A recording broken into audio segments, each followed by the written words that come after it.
Hello and welcome. This is the best in paranormal talk radio. This is Beyond the Darkness. I'm your host, Dave Schrader, along with me, Tim Dennis. Tomorrow, Friday, we're going to be joined by Dr. Lauren Belge. She has written a book called Near Death in the ICU, Stories from Patients Near Death and Why We Should Listen to Them. Some really profound stories, interesting outlooks and insights to the near-death experience as told through a medical practitioner, Tim, an actual doctor, hands-on doctor who's been there at the sides of people that have passed over. Interesting. Yeah, so that's tomorrow on Beyond the Darkness. And then next week, we've got a great lineup of shows popping up for you. And of course, new Parashare Supernatural news. We hope you guys all have a fantastic holiday weekend and set up for that. So let's get rolling. Tonight, we are sponsored, our official sponsors, the Birch Gold Group. It is the company I trust with precious metal purchases, the Birch Gold Group. And they've got a great project going on right now. You can get your no cost, no obligation kit for birchgold.com/darkness. And this way you can actually learn, it's a comprehensive 16-page kit that reveals how gold and silver can protect your savings and how you can legally move your IRA or 401k out of risky stocks and bonds and into the precious metals IRA. So to get your no cost, no obligation kit, go to birchgold.com/darkness.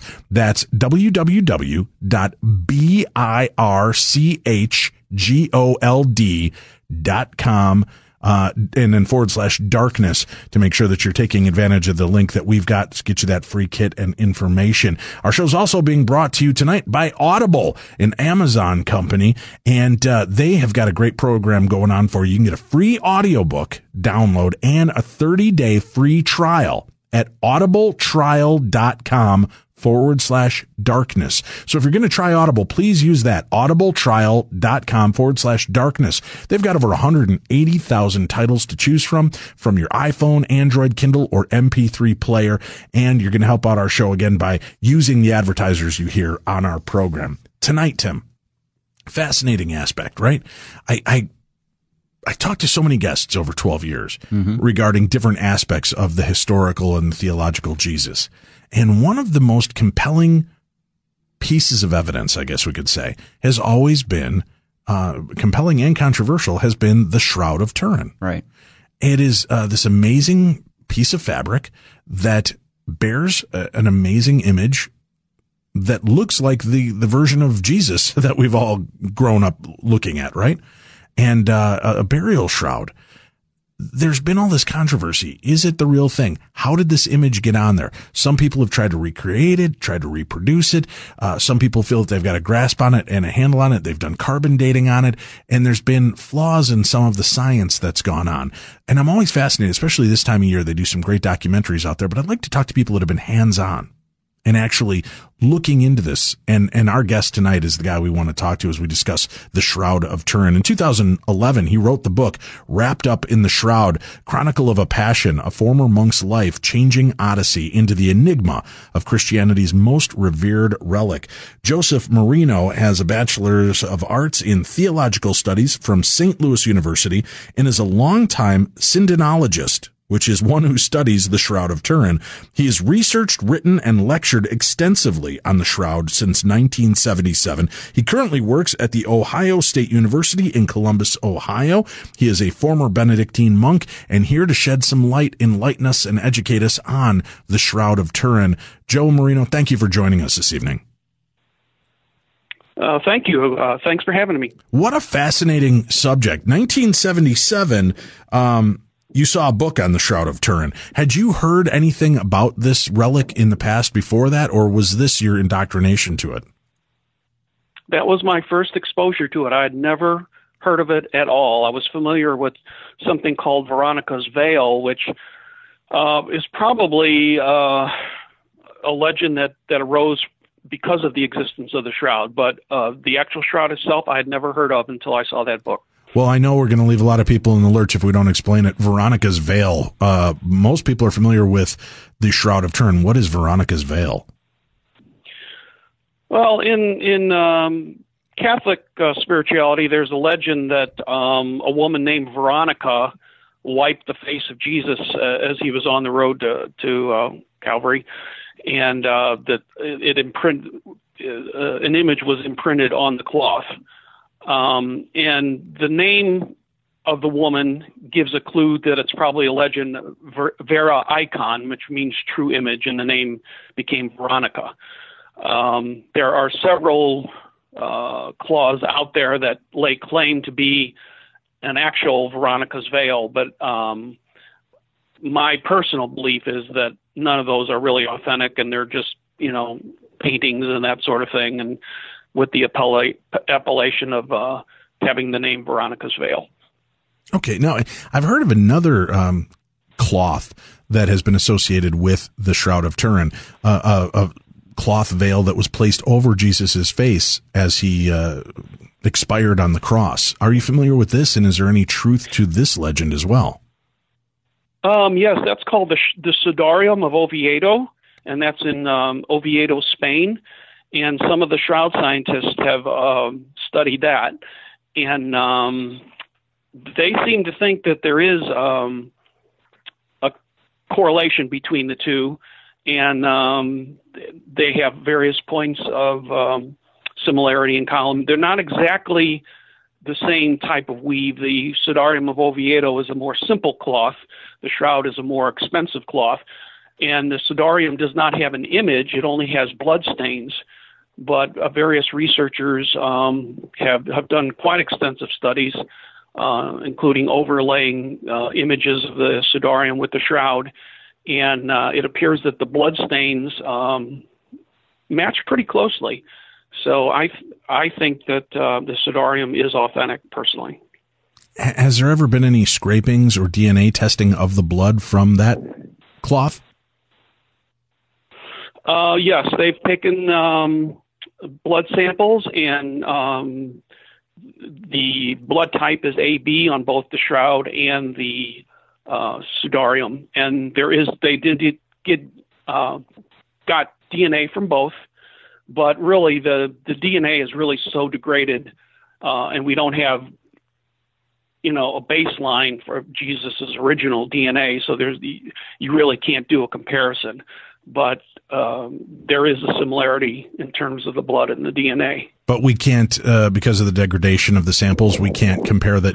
Okay, we know that this is the same blood type, but we can't compare that it is the same lineage. It's not from the same person. Well, we think it's probably from the same person, but it won't help us identify it as the actual historical Jesus. Okay.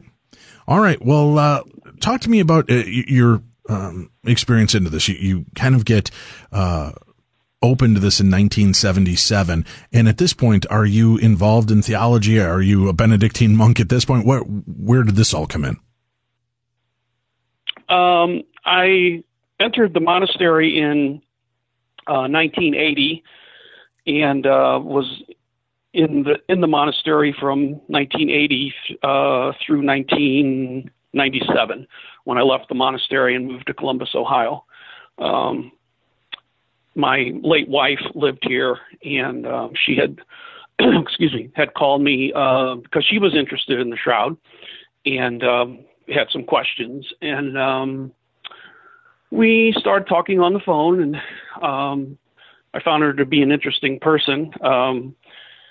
She had survived childhood cancer and was actually a world champion power lifter, even though she weighed only 97 pounds. She was world champion in that weight class, the 97-pound weight class.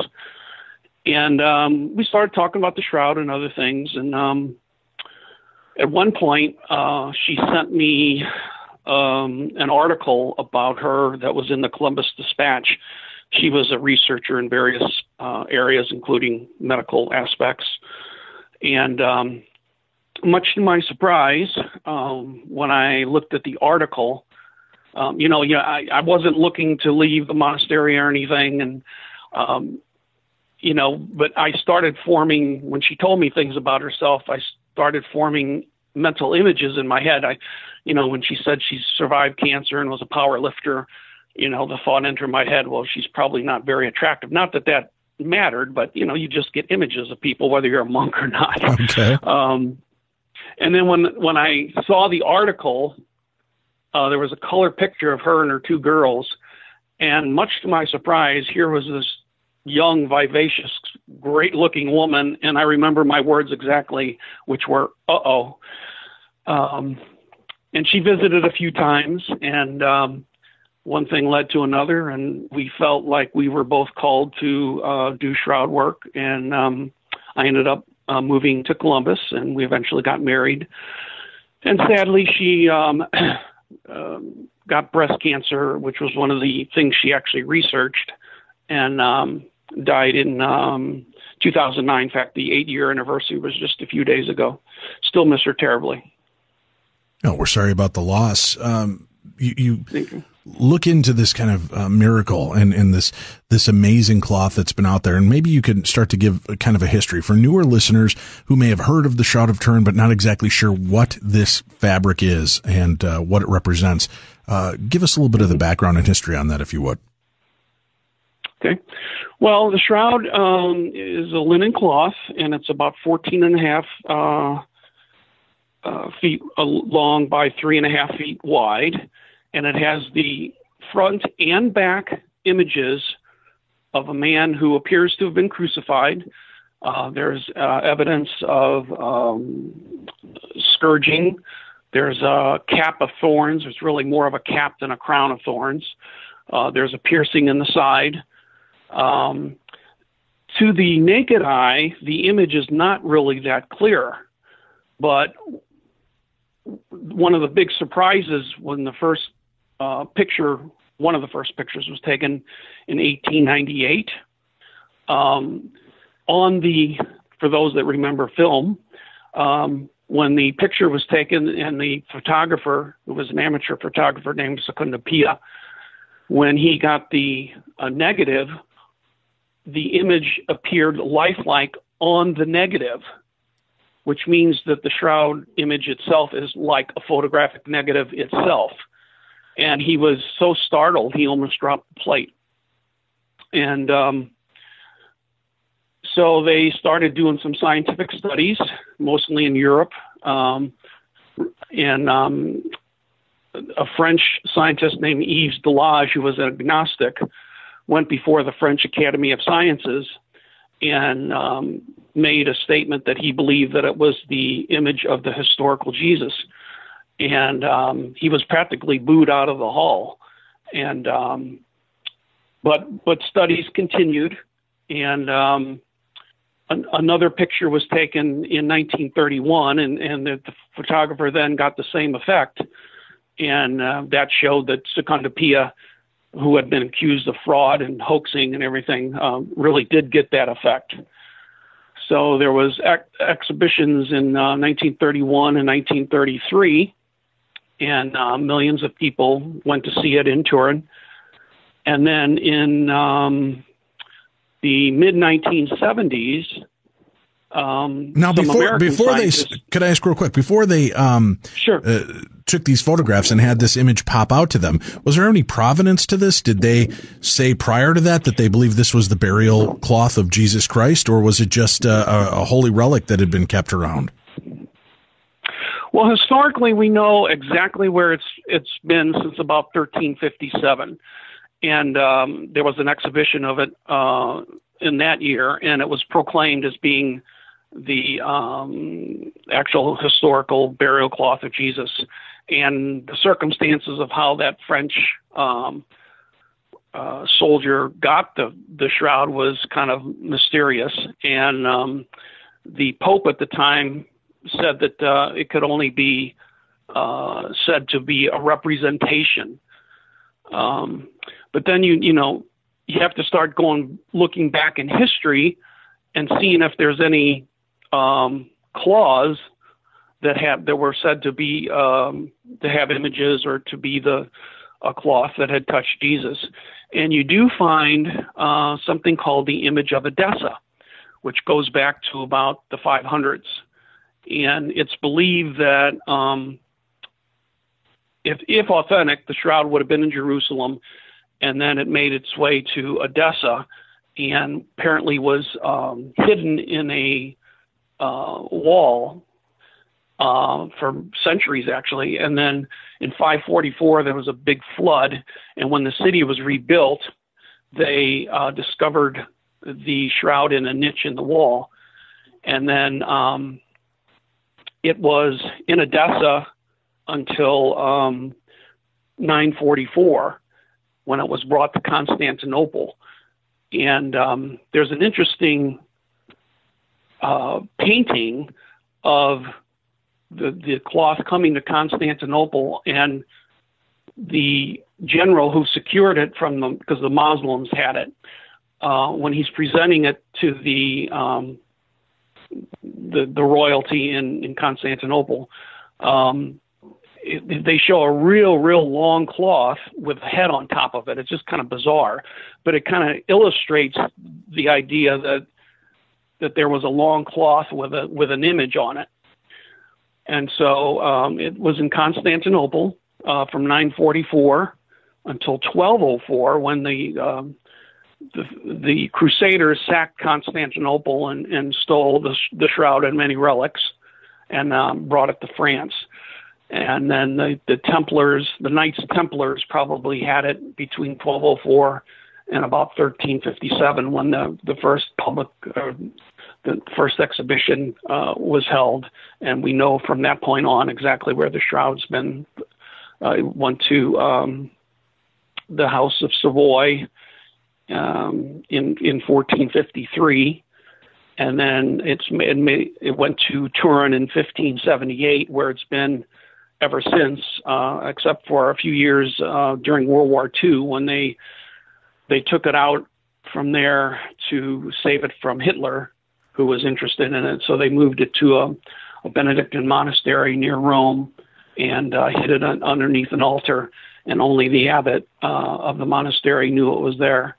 And then after the war, it was brought back to Turin, where it is now still. All right. Now we know that there is blood evidence on this cloth, where the crown of thorns would be, where the hands and feet would have suffered wounds from crucifixion, and from the historical reference of the gash in the side of Christ. So all of the imagery, all of the wound spots are in the places that we would expect them to be, had this been Jesus Christ in the historical recollection from the Bible. The outline of Jesus. Correct. Now you can scrape that, you can pull it up and say, this is blood. But there is this outline where it's pretty amazing. I mean, a lot of detail actually in these photographs that you can see. Do we have any idea what makes up the outline and shading of the Christ on this cloth? Well, actually, the art experts say there is no outline technically, which is one of the mysterious things about it. It just sort of fades fades out. The biggest question is, for most people, is how did the image get on that cloth? And right. That's the main question that the 1978 Shroud of Turin research project team called STURP, that's the main question they went over to Turin to answer. And to this day, they still don't know. They couldn't answer the question. But there should be the discoloration there should be reasoning behind the image itself, right? I mean, whether it's dyed fabric or whether it's a powdered substance, as some have thought, right. There should be some kind of analysis that would explain to us what causes this image to appear, right? Right, but there is no artistic. There's no paint, powders, dyes, pigments, stains that make up the image. And it's not blood that makes up the image, correct? No, well, there is blood on there. There's about 400 blood marks. Right, that's what I said. But, I mean, there is the blood that we can see, and especially the whip marks on the back as well. But the outline itself is not made up of blood. No. Okay. The image is sort of, if you put a newspaper on a windowsill and it gets kind of yellow. Right. That's degraded cellulose in the paper. That's what the image basically is. It's degraded cellulose. So somehow the body interacted with the cloth and in the form of a image of a man. And the image is only on the top. It's very superficial. So a thread is made up of about 200 microfibrils. And the image lies only on the one to two microfibrils of the thread. So it's just very superficial. And the only experiment that has been able to duplicate that, because if you put paint or some substance on it, it goes down to the cloth, just like the blood soaked through all the way right to the bottom, to the surface. It would be absorbed into the material. Not do that. Right. Yeah. So, we're talking about two different mechanisms here. Something that just sort of contact with the blood, which you'd expect, but the image went on in a different way. And interestingly enough, there is no image underneath the blood. So the blood went on first. Now, what artist would put blood on first and then draw the image to match the blood stains? It's impossible. It's just absolutely impossible. Especially to keep the proportions so perfectly done. Yeah.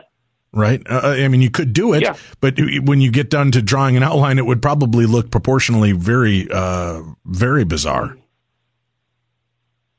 Yeah. They've tried all sorts of artistic methods, and some of them can reproduce some of the characteristics, but most of them look pretty poor. You can tell that it's an artistic endeavor. Mm-hmm.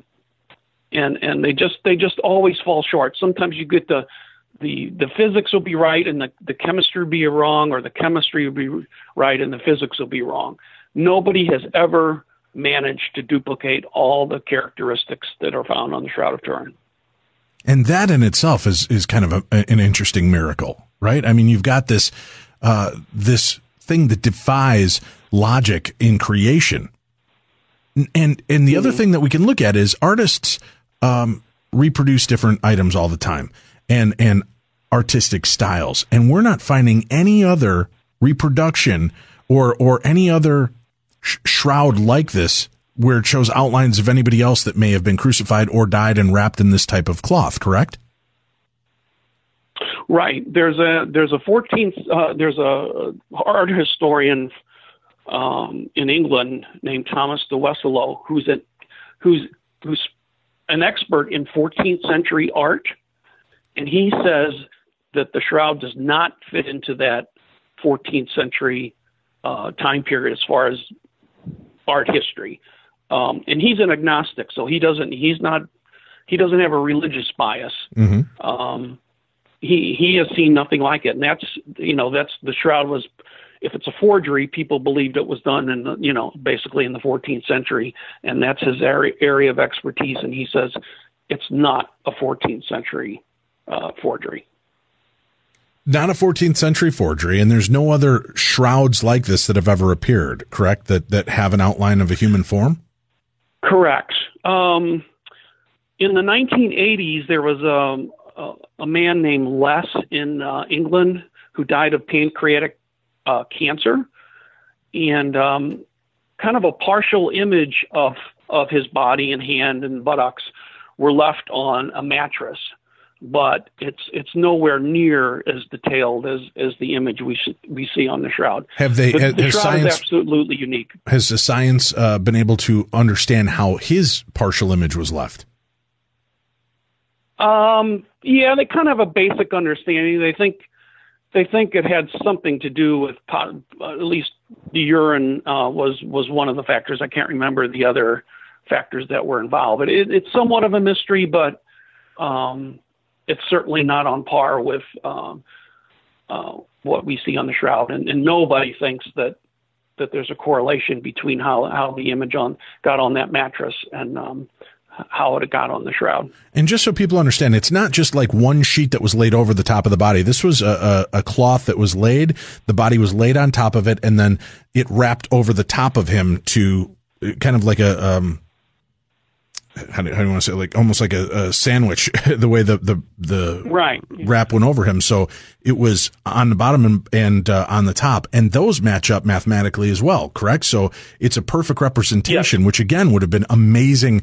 Could an artist be able to reproduce and do something to that detail at any time? Right. Everything is, anatomically correct.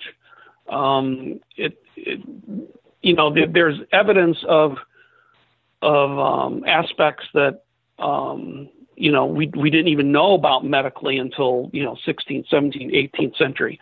It'd just be impossible for a forger to incorporate details that we didn't even know about till several centuries later.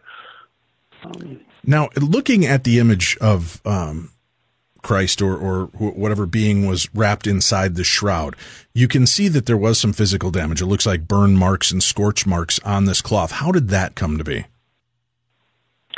Yeah, those are pretty prominent, and that's probably what catches most people's eyes when they first look at it.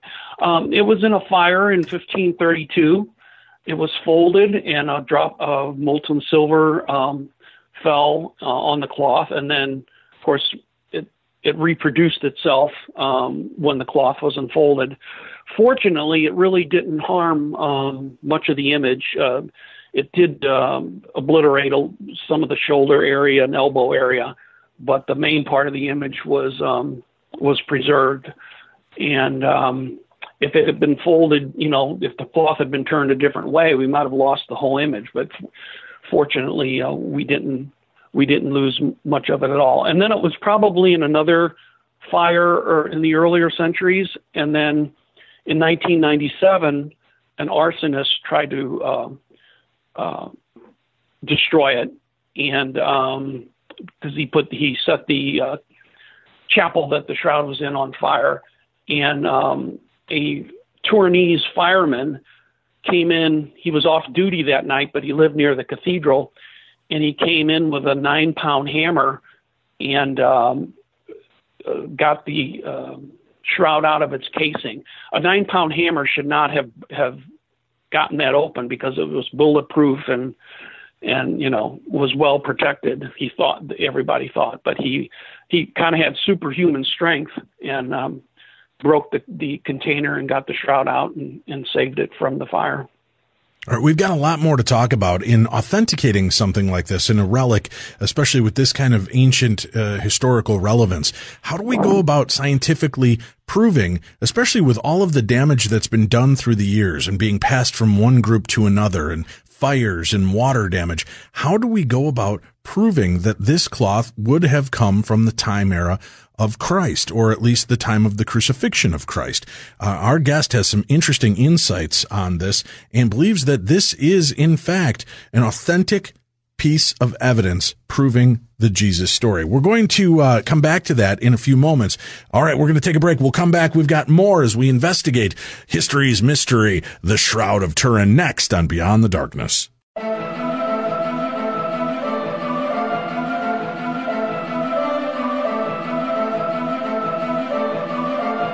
Beyond the Darkness.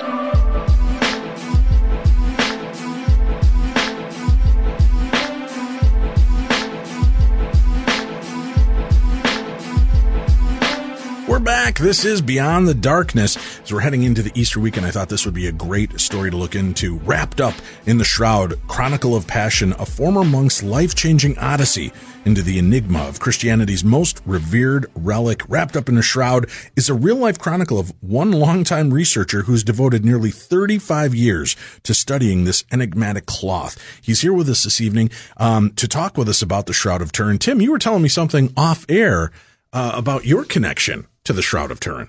Well, my grandmother's family, or the Trombley or Trombley family, had the physical possession of the shroud at one time. I don't remember what the years were, but it came down through my 17th great grandfather, through Bernard de Trombley, but it was after he had passed. So he lost his head at Ascalon in 1153. But after he had passed, and much like Joe had been saying, the Templar had possession of the shroud.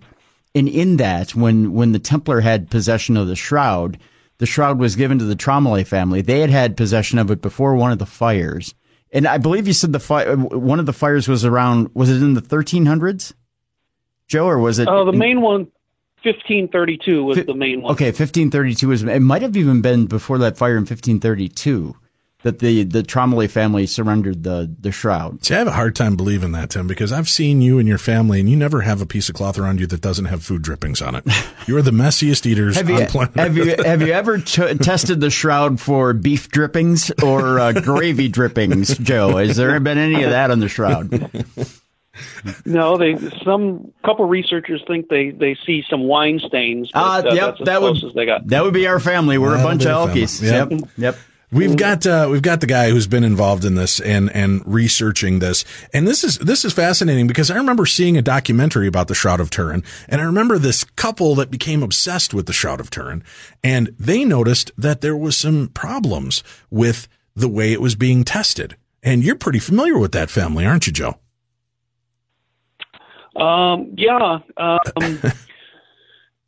Sue got an insight that the dating was off because it was repaired. And when I moved here to Columbus, I brought my collection, which is probably one of the 10 best personal English language collections in the world. So we started looking at the literature and stuff, and we started finding references to repairs and that sort of thing. And we put together a paper for a conference that was held in Orvieto, Italy, not to be confused with Oviedo, Spain. And we presented a paper saying we thought the C14 dating was off because they took a sample that was actually repaired. And it was kind of interesting story. Barry Schwartz, who's the editor and publisher of the big website, Shroud.com. Barry was the documenting photographer for the STURP team. Barry was at the conference, and he published our paper on Shroud.com. And one of the STURP members, the head chemist, the late Dr. Ray Rogers, called Barry up and really was upset with Barry for printing the paper, publishing the paper, because Ray thought it was nonsense. And he actually called us in the press part of the lunatic fringe. He said, I can prove these people wrong in 5 minutes. And Barry said, well, Ray, do what you have to do. So Ray had samples from 1978 from the main part of the shroud, and he also had samples from near the C14 area. And he compared them, and he called Barry back about an hour and a half later and said, I can't believe it. I think they're right. Right. So here your wife had noticed that where these snippings had been taking place, because part of the way they wanted to authenticate the age and try to put this into the time era of Christ was to cut part of the fabric. They burn it to do a carbon dating test. And it's funny because when you guys, when I was watching this documentary and they showed you figuring this part out, it was like, it's so easy because, yeah, you can see the fabric they're cutting doesn't seem to match up with the rest of the fabric on the Shroud of Turin. Right. Ray Rogers actually found cotton in the area, and there's not cotton in any other part of the shroud. He found gum, a dye, a splice, and then a splice that how they combined the thread, the new cotton thread with the existing linen thread. He found aluminum there, which is another indicator of repair there. The photographs of that area look chemically different. He found all the things there that would be there if there was a repair. So doesn't that, some people still contest it. Right. This cloth has been tainted though. I mean, it's over 2,000 years old, reportedly. And you've got many different hands that it passed through. You've got many different ways it was stored, and it survived at least 2 fires and some water damage. Hasn't that affected the general condition of this cloth to make it almost impossible to do a true carbon dating on it? Yeah, that's one of the big theories, that the fire itself was the reason that the carbon dating was off. The labs rejected that idea.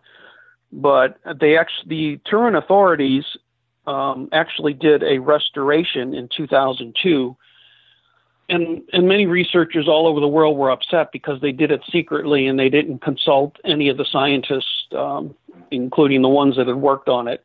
And they actually got rid of, in the process of, whoever heard of restoring a relic, but they vacuumed and steamed it and got out creases, which were historical data as far as how the cloth had been folded in various times and whatnot. And they, believe it or not, when they took it out for the carbon dating in 1988, they put a chemical called thymol in the container, which destroys everything and which probably would mess up another carbon-14.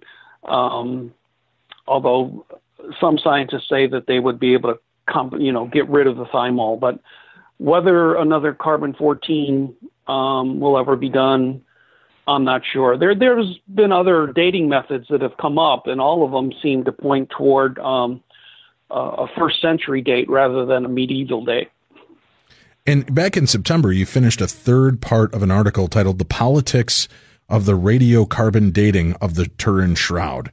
Talk to us a little bit about that. I mean, I believe you guys had also brought up to the fact in the documentary I saw that the best carbon dating should have been the easiest part, to do a scraping from the part of the shroud that had already been burned, because that would be the carbon that would probably have locked in more of the information from the time era it came, correct? Right. That whole carbon dating,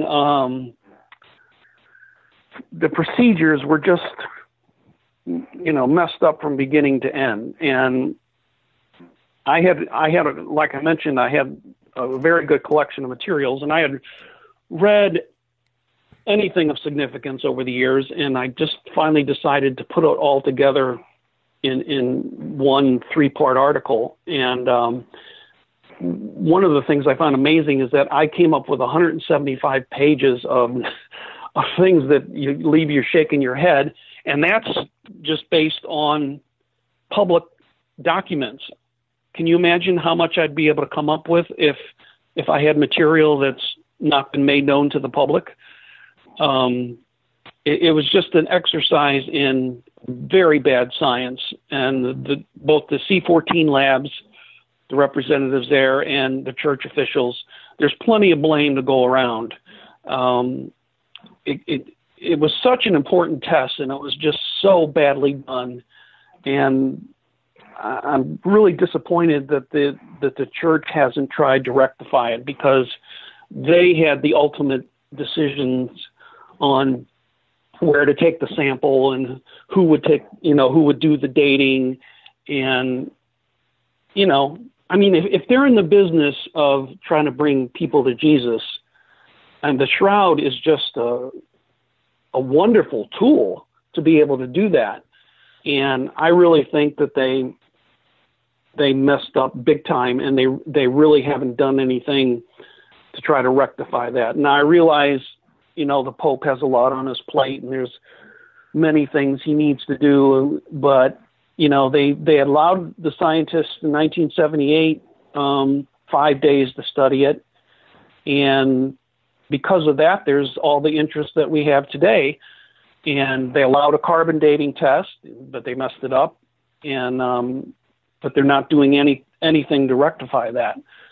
But I can understand. Put on exhibitions. Yeah, I can understand where that would be the point where you would be like, you know what, we've had enough people muck about with it. And how do you know that the people that are doing the testing don't have an agenda of their own to disprove whether scientifically it lines up with that time era or not? I can understand the church being like, you know what, we know what it is. And that's kind of what religion is about. It's faith. It's this uncertainty, this inability to grasp or wrap your hands around something, but believing that this is what it is and that it is a representation. Yeah. Now, with that said, you would think, correct me if I'm wrong here, Joe, but you would think that all of the people that have come into contact with that cloth, there would be miracles surrounding it. I mean, aside from it surviving all this time and the image of something Christ-like burning itself into this fibers and matching the blood wounds of somebody that would have been executed in the way that Christ was, according to the Bible stories, you would think that there would have been some miracles associated with this. Are there any that we're aware of? The only real one I know of was there was a girl in England who had a disease that kept her confined to a wheelchair. This was in the 1950s. And she was given a special occasion to, they brought it out of its container and they laid it on her lap. And she, at the time, she wasn't expected to live to be a teenager. Mm-hmm. And they laid it on her lap and nothing happened right away. They put the shroud back in its container, but she actually survived into adulthood, married, and had a child. So that's kind of a miracle because she wasn't expected to live very long at the time. I think she was 8 or 9 at the time, and she did live to adulthood. So that's really the only miracle that I'm aware of. I would think there would be more of that testing going on by the church, because that would be a testament to the faith of what this item is as well. And I understand there's some concern because passing it around is going to degrade the object itself. But to me, that would be more important for people to say, you know, hey, this has been in the hands of people and miracles have surrounded it. Mm. Yeah. And the other big difference between 1978 and now would be the fact that, you know how fast technology moves. I mean, 5 years, you see all sorts of new innovations and stuff. Well, it's been it's been about 30 years since the carbon dating and about 40 years since the original STIRP testing. They could just find out mountains more of information. And they could even they could do a spectroscopic sort of scanning that would give them tons of information and it wouldn't harm the shroud whatsoever. I just really wish they would allow a new group of scientists to go in there and gather more data. Why do you feel so drawn to this history and this study, especially knowing that they're so reticent to allow any more real scientific research done on it? I don't know. I said when I saw that first book, it had a picture of just the face, not the full body front and back images. The face is the most magnetic part, if you will. And I saw that face and I was just drawn to it. And I read that book in one night, and I've just been hooked ever since. And I've collected everything I could get my hands on.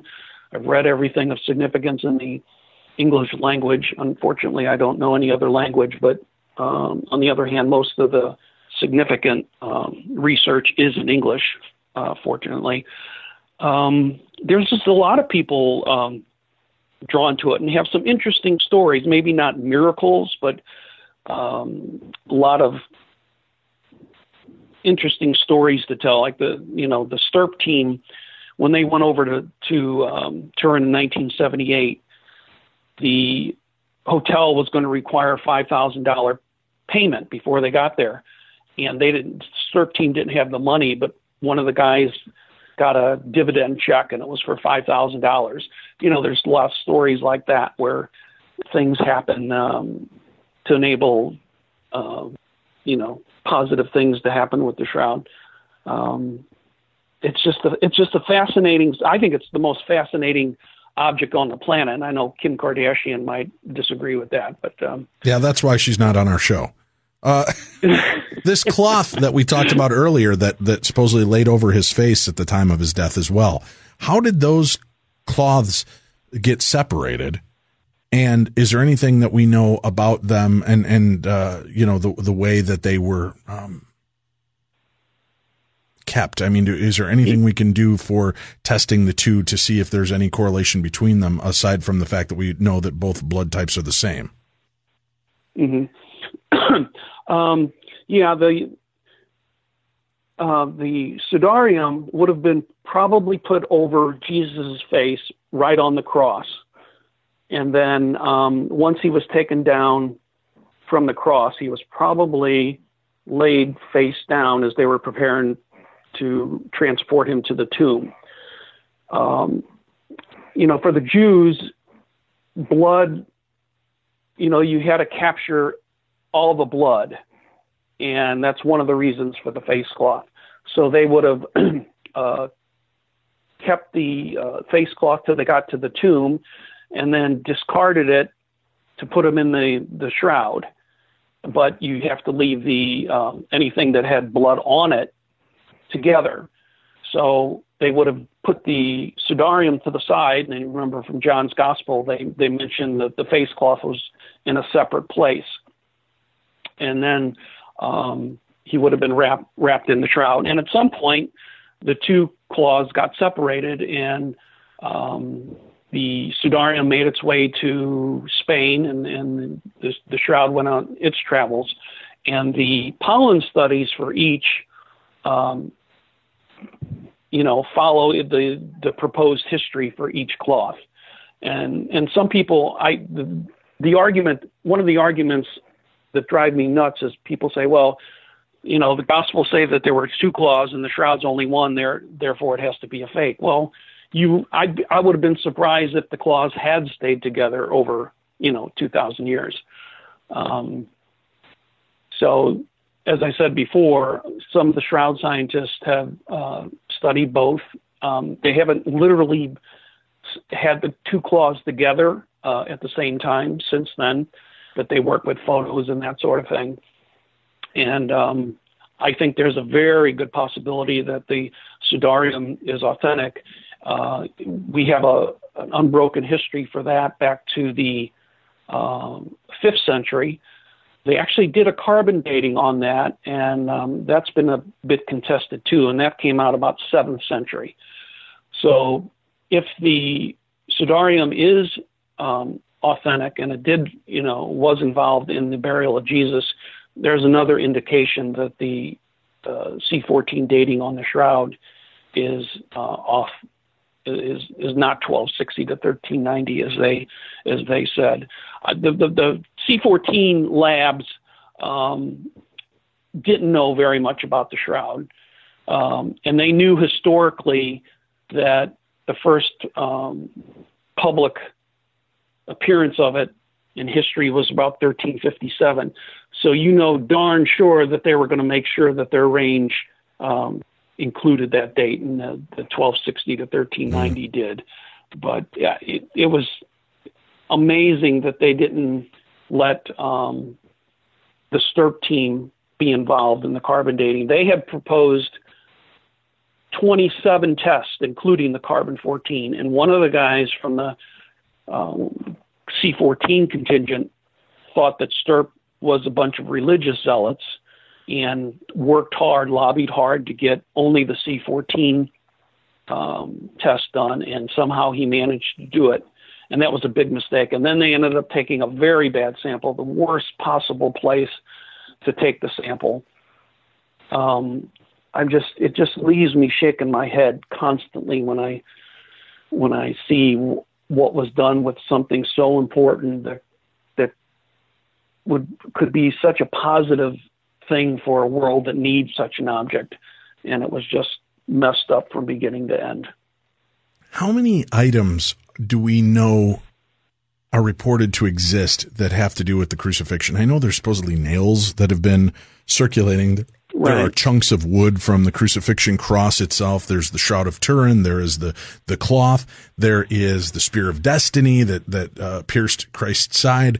But I mean, has there ever been any visual of the Spear of Destiny at any point? Has there been any kinds of information from the real cross or the nails, anything that we're able to find that has been dated to those times and would make sense? Yeah, there's probably 3 or 4 candidates for the Spear of Destiny. Most of the wood of the cross are just in little bits. A lot of those things I don't put much stock in because they're so hard to authenticate. I think the shroud's in a class by itself, and the sudarium is, maybe a notch below. But the churches, you'll find churches in Rome that have the crown, supposedly the crown of thorns, and the nails, and But doesn't it seem I'm interesting not sure to you you could put much stock in it. with the way Christ was treated at that time and the fact that they wanted to get rid of him and they wanted to end this reign that he was bringing and this information that he was sharing? Doesn't it seem surprising to you that they didn't remove him from the cross, destroy the cross, destroy the shroud, destroy everything that would have backed up and proven or given people something to believe in? Mm-hmm. Well, yeah, I think they would have liked to have gotten their hands on the shroud. And in fact, I think that's why the Gospels don't say that much about it other than it was there, because, the shroud was kind of taboo for the Jews on two counts. It had the blood of a dead man on it, and it had an image, which was prohibited. So, the disciples weren't going to run out of the tomb and say, "Oh, look what we found." You wanted to be quiet about that because the Roman authorities and even some Jewish people would be upset with you doing that. I